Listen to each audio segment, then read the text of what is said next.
નમસ્તે બાળમિત્રો, આજે આપણે ધોરણ 5 વિષય અંગ્રેજીમાં દ્વિતીય સત્ર યુનિટ 4 આઈ એમ લર્નિંગ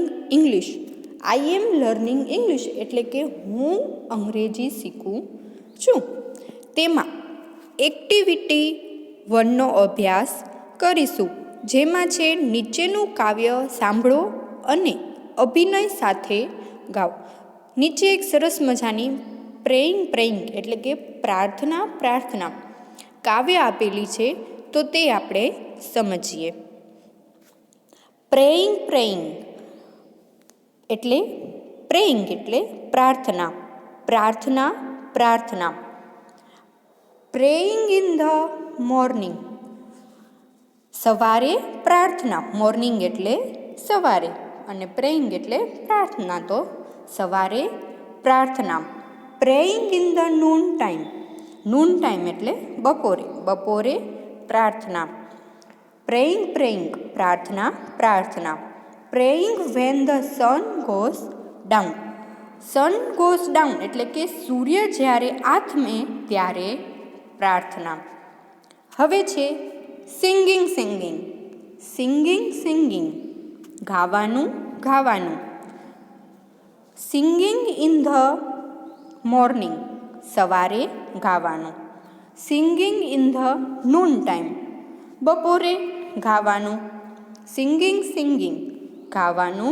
ગાવાનું. Singing when the sun goes down, સૂર્ય જ્યારે આથમે ત્યારે ગાવાનું.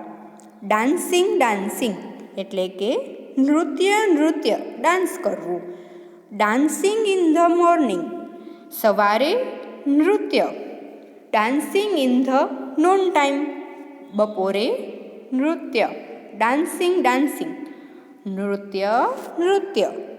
Dancing when the sun goes down, જ્યારે સૂર્ય આથમે ત્યારે નૃત્ય. હવે છે સ્વિમિંગ એટલે તરવાનું. તરવાનું. સ્વિમિંગ ઇન ધ મોર્નિંગ, સવારે તરવાનું.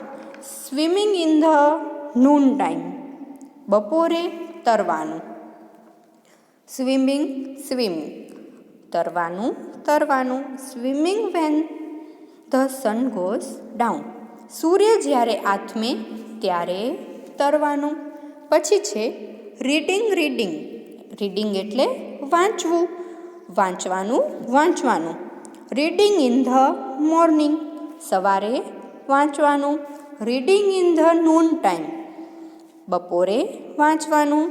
રીડિંગ વાંચવાનું.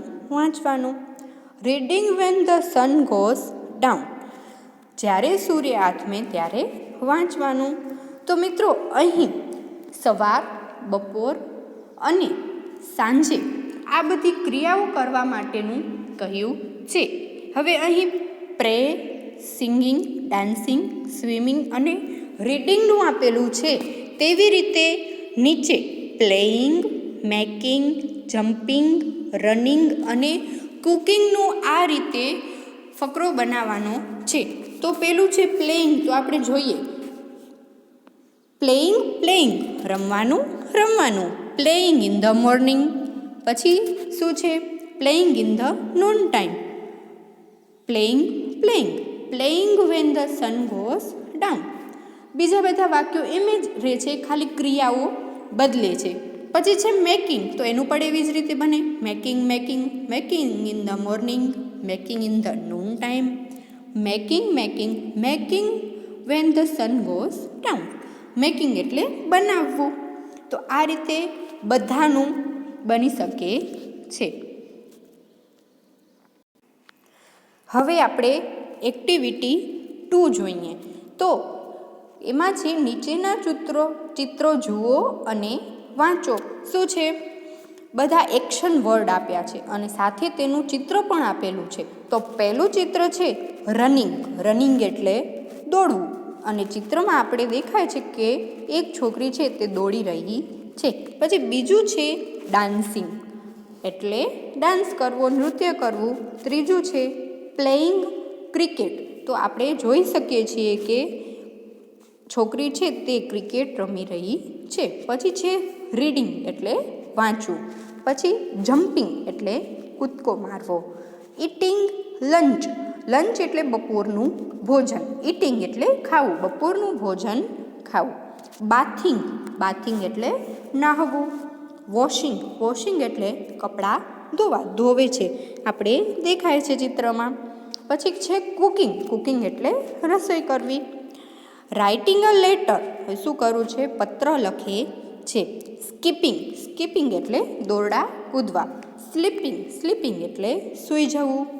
પછી છે રાઇડિંગ, રાઇડિંગ એટલે સવારી કરવી. આપણે ચિત્રમાં દેખાય છે કે છોકરો છે તે સાયકલની સવારી કરે છે અને છોકરી છે તે ઘોડાની સવારી કરે છે. પછી છે પેકિંગ, પેકિંગ એટલે ફૂલોને ચૂંટવા. પછી છે પેકિંગ, પેકિંગ એટલે સામાન પેક કરવો. પછી છે નોકિંગ, નોકિંગ એટલે દરવાજો ખટખટાવવો. તો આ બધા એક્શન વર્ડ છે, એટલે ક્રિયાઓ કરે છે તે બધા શબ્દો આપેલા છે. હવે બાળમિત્રો, એક્ટિવિટી 3 છે તે એક્ટિવિટી 2 પર આધારિત છે, એટલે કે એક્ટિવિટી 2 પરથી એક્ટિવિટી 3નો અભ્યાસ કરવાનો છે. હવે આપણે બધા એક્શન વર્ડ ક્રિયાઓ જોઈ ગયા, તેના પરથી એક રમત છે, એટલે કે હવે આનામાં બધી જે ક્રિયાઓ છે તેના પરથી પ્રશ્ન પૂછવાના છે અને તેના જવાબ આપવાના છે. તો વોટ ઇઝ શી કે હી ડુઈંગ, એ રમત રમવાની છે. હવે આપણે તેના પરથી આ બધી ક્રિયાઓ છે તેના પરથી પ્રશ્ન કરવાનો છે. જો છોકરી હોય તો શીનો ઉપયોગ કરવાનો છે અને છોકરો હોય તો હીનો ઉપયોગ કરવાનો છે. બાળમિત્રો, આપણે આ રમત લિટલ સ્ટેપ્સ 4માં શીખી ગયા છીએ અને તે જ પાછી અહીં છે. તો પહેલું ચિત્ર છે તેમાં છોકરી છે, તો આપણે શેનો ઉપયોગ કરશું? શીનો.